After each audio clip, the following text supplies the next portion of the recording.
സുഹൃത്തുക്കളെ, ഞാൻ ഈ ബിഗ് ബോസ് എന്ന പരിപാടിയായിട്ട് ബന്ധപ്പെട്ട് പല കാര്യങ്ങളും പറയാറുണ്ട് പലപ്പോഴും.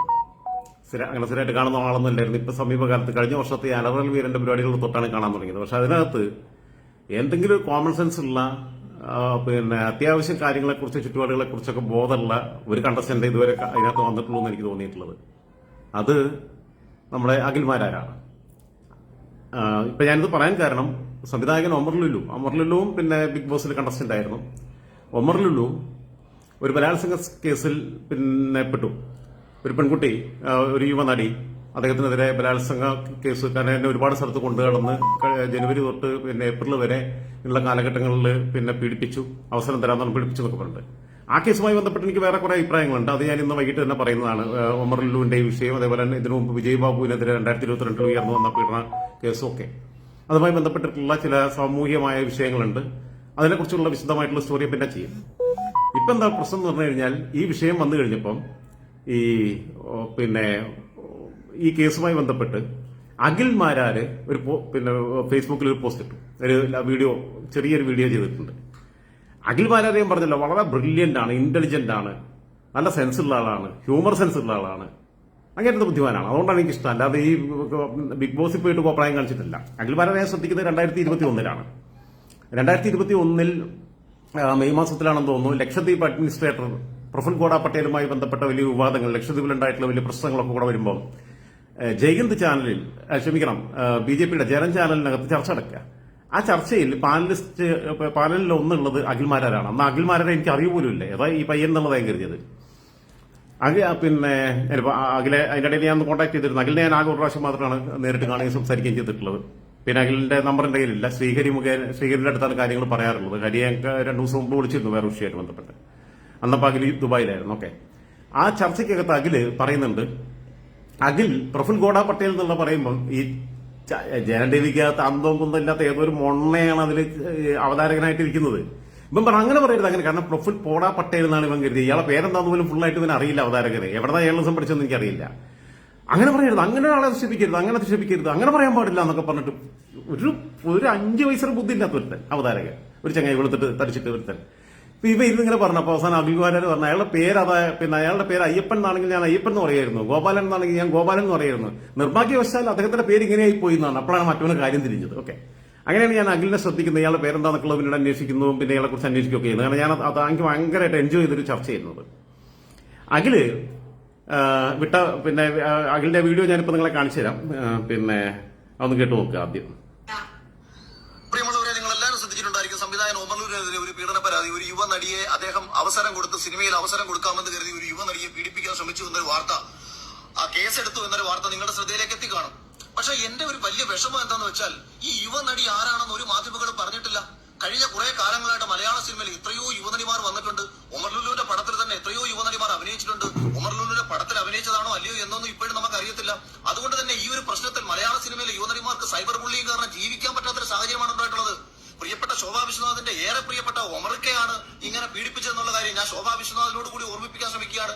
അതുപോലെ സ്ത്രീകൾക്ക് വേണ്ടി എപ്പോഴും ബാധിക്കാൻ ശ്രമിക്കുന്ന ദിയാസന, തന്റെ ഗുരുവായ ഒമർ ലുലുവിന്റെ അസിസ്റ്റന്റ് ഡയറക്ടറായിട്ട് വർക്ക് ചെയ്ത ഒരാളാണ് നമ്മുടെ ദിയാസനയോട് ശോഭാ വിശ്വനാഥിനോട് എന്റെ പേഴ്സണൽ റിക്വസ്റ്റ് ആണ്, കേരളത്തിൽ കിടക്കുന്ന എല്ലാ പെൺകുട്ടികളെയും നിങ്ങൾ രക്ഷിക്കാൻ ശ്രമിച്ച സ്ഥിതിക്ക് മലയാള സിനിമയിലെ ഏത് യുവനടിയെയാണ് ഒമർ ലുലു പീഡിപ്പിച്ചതെന്ന് പറയാൻ ഈ വാർത്താ മാധ്യമങ്ങളോട് പറയണം. അല്ലെങ്കിൽ വാർത്താ മാധ്യമങ്ങൾ കാണിച്ചേക്കുന്ന ഏറ്റവും വലിയ തെമ്മാടിത്തരം കാരണം ഒരു യുവനടിമാർക്കും ജീവിക്കാൻ കഴിയുന്നേ.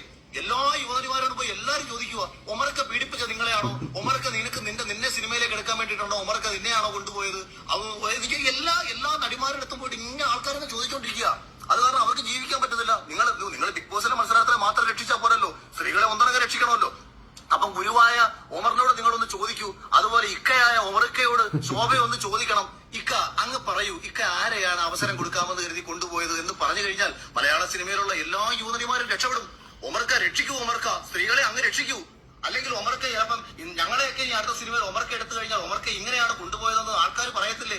അതുകൊണ്ട് സ്ത്രീകളെ രക്ഷിക്കാൻ വേണ്ടി ഇവരോടല്ല, അതുപോലെ സകല ഓൺലൈൻ മാധ്യമങ്ങളോട് ഞാൻ ചോദിക്കുകയാണ്, ധൈര്യമുണ്ടെങ്കിൽ പേര് വെളുത്താൻ പറയണം. നീയൊക്കെ നാട് മുഴുവൻ നടന്ന് മറ്റുള്ള സ്ത്രീകളെ ആക്ഷേപിക്കുന്നുണ്ടല്ലോ, വല്ലവന്റെ കാശ് മേടിച്ച് എനിക്കെതിരെ സംസാരിക്കുന്നുണ്ടല്ലോ, പറയാമെങ്കിൽ പറ. അപ്പം എന്റെ ഇന്റർവ്യൂവിന് മുന്നേ ഒരു 2 മണിക്കൂർ മുന്നേ മറ്റൊരു കുട്ടിയുടെ ഇന്റർവ്യൂ പറഞ്ഞു വന്ന സംഭവം ഇത്രയാണ്. കാരണം കിട്ടിയ അവസരത്തിൽ അഖില് മണിക്കൂറുകൾക്കകം ഗോൾ അടിച്ചു കഴിഞ്ഞു. കാരണം ഞാൻ പറഞ്ഞല്ലോ, ബ്രില്യന്റ് ആണ്, ഇന്റലിജന്റ് ആണ്, അങ്ങേറ്റം കണ്ണിയാണ്. ഏത് വിഷയത്തിൽ എങ്ങനെ പ്രതികരിക്കണം എന്നുള്ളതൊക്കെ അറിയാം. അഖിലിന് വേറെ ആരും പറഞ്ഞു കൊടുക്കേണ്ട ആവശ്യമില്ല. അഖിലിന് വേറെ PR ടീമിന്റെ ഒന്നും ആവശ്യമില്ല. അഖിലിന്റെ PR നടത്താൻ അഖിലിന് തന്നെ അറിയാം. എന്തായിരുന്നാലും പിന്നെ സംഭവം എന്താണെന്ന് വെച്ച് കഴിഞ്ഞാൽ, ഈ ഒമറിന്റെ വിഷയം വരുമ്പം ഈ ബിഗ് ബോസിനകത്ത് ഇത്തരം കാസ്റ്റിംഗ് കൗച്ച് രീതിയിലുള്ള സംഭവങ്ങൾ നടക്കുന്നുണ്ട് എന്ന് അഖിൽ ആരോപിച്ചിരുന്നു. പ്രത്യേകിച്ചും ഒരു പയ്യൻ സിബിൻ അല്ലെ, അവനെ പുറത്താക്കിയ സമയത്ത് അതിലേറ്റവും അഖിൽ കഴിഞ്ഞിട്ട് അവിടെ ബുദ്ധിയിലെടുത്താൻ വന്നത് അവനാ. ജിന്നുവൊക്കെ ഒരു പാവമാണ്, അത്രയേ ഉള്ളൂ. എനിക്ക് അതിനകത്ത് ഇപ്പൊ ഏറ്റവും തോന്നിയിട്ടുള്ള ഏറ്റവും ജെന്യുവൻ ആയിട്ടുള്ള ഒരു മത്സരാർത്ഥി എന്ന് പറയുന്നത് അൻസിമാസനായിരുന്നു. ആ പെൺകുട്ടിയെ പിടിച്ച് പുറത്താക്കി. ഏറ്റവും എനിക്ക് ഇഷ്ടം തോന്നിയിട്ടുള്ള ഇതിനകത്ത്, ഞാൻ ഈ സീസണിൽ ഒരുപാടെണ്ണം ഞാൻ കണ്ടിട്ടുണ്ട്, പല എപ്പിസോഡുകൾ. അങ്ങനെയല്ല, ഈ സോഷ്യൽ മീഡിയയിൽ അല്ലാതെ വരുമ്പോൾ ചെറിയ ചെറിയ ക്ലിപ്പുകൾ കാണും, അല്ലാതെ കുത്തിയിരുന്ന് കാണാറില്ല. അത് ഞാൻ അതിനെക്കുറിച്ച് പിന്നെ ഈ അഖിലൊക്കെ വന്നതിന് ശേഷമാണ് ഞാൻ അലറൽ വീരന്റെ വിഷയത്തിന് ശേഷമാണ് ഞാൻ ബിഗ് ബോസ് എന്താണെന്ന് ശ്രദ്ധിക്കുന്നത്. അതിനുമ്പ് എന്റെ സുഹൃത്ത് ജസ്ല മാടശ്ശേരിയൊക്കെ ഉണ്ടാവുമ്പോൾ പോലും ഞാൻ ഒരൊറ്റ എപ്പിസോഡ് പോലും കണ്ടിട്ടില്ല. അവളൊന്നും ഉള്ളത് ഞാൻ ഇതുവരെ കണ്ടിട്ടുമില്ല. അതൊന്നിപ്പോൾ സാമൂഹ്യ മാധ്യമങ്ങളിൽ അവൈലബിൾ ആണോ എന്ന് എനിക്കറിയില്ല. ഞാൻ ഇതുവരെ എവിടെയും എന്റെ ഇതിലൊന്നും വന്നിട്ടില്ല, സ്ക്രോൾ ചെയ്യുമ്പോഴൊന്നും കണ്ടിട്ടില്ല. അപ്പൊ അഖിൽ അവിടെ അതിനകത്ത് അണിയറ പ്രവർത്തകരിൽ 2 പേര് അവിടെ പെൺകുട്ടികളെ പിന്നെ അതായത് അവർക്ക് കൊടുക്കുന്ന വേതനത്തിന്റെ ഓഹരി ഇവർക്ക് വേണം, അതേപോലെ തന്നെ അവർക്ക് വേണ്ടിയിട്ട് പായ വിരിച്ചു കൊടുക്കണം, കിടപ്പറ പങ്കിടണം എന്നുള്ള രീതിയിലുള്ള ഡിമാൻഡുകൾ പലയിടത്തും വെക്കുന്നുണ്ടെന്നും അതിന് വഴങ്ങി കൊടുക്കുന്നവരെ അവര് പിന്നെ അതിലേക്ക് കൂടുതൽ അവർക്ക് വേണ്ടിയിട്ട് കൂടുതൽ പിന്നെ സപ്പോർട്ട് ചെയ്യുന്നുണ്ടെന്നുള്ളതും ഒക്കെ അഖിൽ പറഞ്ഞിരുന്നു, ആരോപിച്ചിരുന്നു. അപ്പൊ അങ്ങനെ ആരോപിച്ച സമയത്ത് പിന്നെ അതിൽ മത്സരാർത്ഥിയായിട്ടുള്ള ശോഭ വിശ്വനാഥ്, അതേപോലെ തന്നെ ഈ ദിയാസന ഷജിരാന്ന മറ്റോണ് ഇവളെ പേര്, അവള് തന്നെ വിമൽകുമാർ എന്ന് മറ്റേ സിനിമയ്ക്കകത്ത് പറയുന്ന മാതിരി അവളെ ദിയാസന എന്നൊക്കെ പേരൊക്കെ മാറ്റി പിന്നെ ഒമർ ലുലുവിന്റെ അസിസ്റ്റന്റ് ഡയറക്ടറായിരുന്നു. അവളും പിന്നെ അവളെ പ്രൊഫൈൽ എടുത്ത് പോയി നോക്കി. പ്രൊഫൈലിനകത്ത് കൊടുത്തിട്ടുള്ളത് സോഷ്യൽ ആക്ടിവിസ്റ്റ്, പിന്നെ ബിഗ് ബോസിലാണ് ഐഡന്റിറ്റി.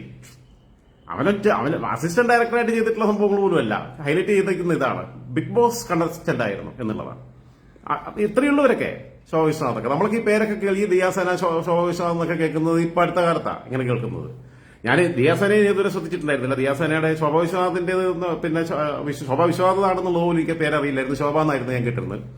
അതിപ്പോ ഈ അഖിൽമാരുടെ പ്രസ്താവന കഴിഞ്ഞപ്പോൾ ഇവർ കൊടുത്തിട്ടുള്ള കുറെ ബൈറ്റുകളുണ്ട്. ഇവരെല്ലായിടത്തും പോയിട്ട് പറയുകയാണ്. അത് ഒന്നാമത്തെ ചില ഒരു ഊള മാധ്യമ പ്രവർത്തകരുണ്ട്, ഇവൻ ഇരുന്നിട്ട് ചോദിക്കും, നിങ്ങൾ കിടന്നു കൊടുത്തിട്ടാണോ കയറിയത്? അങ്ങനെ അഖിൽ പറഞ്ഞല്ലോ. അഖിൽ അങ്ങനെയാണോ പറഞ്ഞത്? അല്ലല്ലോ.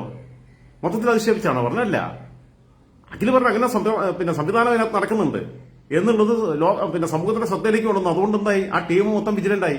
അവർ ഇത്രയും കാലം നടത്തിയ ഏർപ്പാട് ഈ 2 പേർക്ക് അണിയറ പ്രവർത്തകർക്ക് തുടർന്നു കൊണ്ടുപോകാൻ പറ്റില്ല.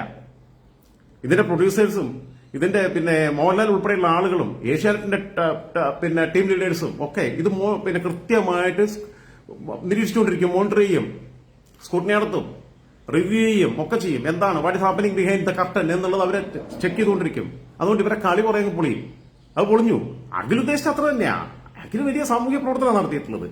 അപ്പൊ ഇവരുമാർക്ക് കിടന്ന് ചൊറിച്ചില്. ഒന്നാമത് ഈ ഒരു അവതാരങ്ങൾ എല്ലാവരോടും ചോദിക്കും, നിങ്ങൾ കടന്നു കൊടുത്തിട്ടാണോ, നിങ്ങൾ കിടന്നിട്ടോ, ശരണ്യം കിടന്നിട്ടാണോ, ഇങ്ങനെ ചോദിച്ചുകൊണ്ടിരിക്കുക. അവൻ എന്തെങ്കിലും സാധനം കിട്ടിയാൽ ഒതിരിച്ച് കിട്ടാൻ വേണ്ടിയിട്ട്, അത്രയേ ഉള്ളൂ. അങ്ങനെ ചോദിക്കുന്നത് തെറ്റല്ലേ. അതെ. രണ്ടാമത്തെ കാര്യം, ഇവളുമാര് ഭയങ്കരമായിട്ട് കയറി അങ്ങ് ഇടപെട്ടു. അങ്ങനെ പിന്നെ പറഞ്ഞത് എന്താണ്, എന്തിനാണ് അങ്ങനെ പറഞ്ഞത്, അങ്ങനെ അല്ലെങ്കിൽ അഖിൽ പറയണമായിരുന്നു ആരാണ് അങ്ങനെ വഴങ്ങി കൊടുത്തത്, ആരാണ് അങ്ങനെ പായ വിരിച്ചു കൊടുത്തത്, ആരാണ് അങ്ങനെ കിടപ്പറ പങ്കിടാൻ പോയത്, അങ്ങനെ പറയണമായിരുന്നു, ഞങ്ങളെയൊക്കെ പിന്നെ വ്യക്തിത്വത്തെ അപമാനിച്ചു, അങ്ങനെ എങ്ങനെയാണെന്ന് പറഞ്ഞത്. അതുകൊണ്ടാണ് ഇപ്പൊ അഖിൽ ചോദിച്ചത്. ശോഭ ഉമർക്ക എന്ന് പറഞ്ഞ ശോഭ പിന്നെ ഉമറിന്റെ ഒരു പെറ്റായിരുന്നു ബിഗ് ബോസ് ഹൗസിനകത്ത്. ദിയ ഉമറിന്റെ അസിസ്റ്റന്റ് ഡയറക്ടറായിരുന്നു. അപ്പം അവരും കൂടി സംശയത്തിന്റെ നിലയിൽ വരികയല്ലേ ഇങ്ങനെ വരുമ്പം.